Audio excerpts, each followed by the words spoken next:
ओम नमो भगवते वासुदेवाय। यार चर्चा करते हैं 2026 में माघ मास कब से लेकर कब तक है। माघ स्नान करने का पुण्य क्या है। माघ महीने में किस किस तरह के कर्मों को करना चाहिए, कौन से कर्म नहीं करने चाहिए, उसके बारे में मैं विस्तार से आपको जानकारी देने जा रहा हूँ। सरलता से समझने के लिए वीडियो को अंत तक जरूर देखना और मेरे चैनल पर अगर आप नए हैं तो मेरे चैनल को सब्सक्राइब करना, लाइक शेयर कमेंट करना। माघ मास बहुत ही पुण्य को देने वाला महीना होता है।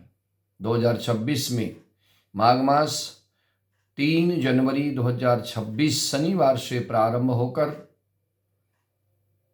1 फरवरी 2026 रविवार तक माघ मास रहेगा। माघ मास स्नान इसी के बीच में होगा। जब पौष की पूर्णमासी आती है तब से माघ मास स्नान प्रारंभ हो जाता है और माघ की जो पूर्णमासी है तब तक इसका स्नान होता है।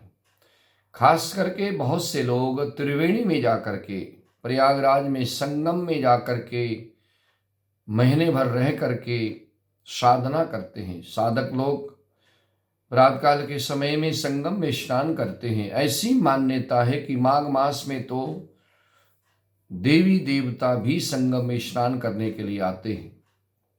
मौका मिले तो एक बार भी अगर संगम में जाकर स्नान करने का समय लग जाए तो आप समझें कि जीवन में किए हुए जाने अनजाने में मन वचन कर्म से कोई भी पाप हुआ हो वो पाप नष्ट हो जाता है।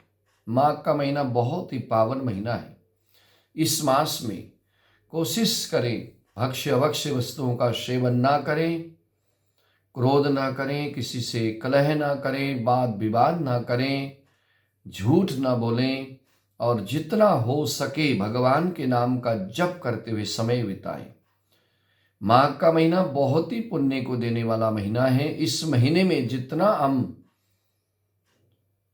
पुण्य कर्म करते हैं वो पुण्य कर्म दिनों दिन बढ़ता है। और इस बात का भी ध्यान देना कि माघ मास में अगर हम कोई पाप कर बैठते हैं तो वो पाप का भी फल जो है क्षीण नहीं होता, पाप बढ़ता जाता है। इसलिए कोशिश करें कि किसी तरह का पाप जो है जाने अनजाने में भी ना हो।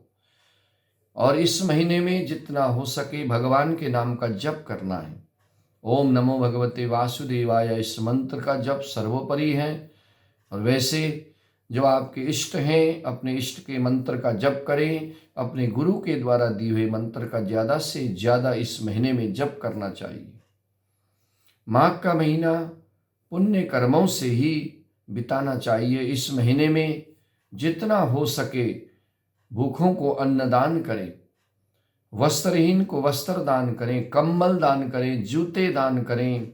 और जहाँ पर लकड़ी की व्यवस्था ना हो ऐसी जगह में लकड़ी की व्यवस्था कर दें तो उससे बहुत पुण्य मिलता है। माघ महीने में गौओं की सेवा करना अति उत्तम होता है। गौओं को तृण खिलाना, गौओं को घास खिलाना और गौओं को सर्दी लग रही हो तो उनको जो है किसी तरह से सर्दी से बचने की व्यवस्था करना, ये अगर आपसे हो जाए तो बहुत ही पुण्य की प्राप्ति होगी। माघ का महीना बहुत ही पावन महीना है। माघ मास भगवान को अति प्रिय मास है। इस मास में भगवान के नाम का जप, कीर्तन और भगवान के नाम का भजन और कथा को सुनते हुए बिताना चाहिए। खास करके माघ महीने में माघ मास महात्म को सुनने से बहुत पुण्य मिलता है।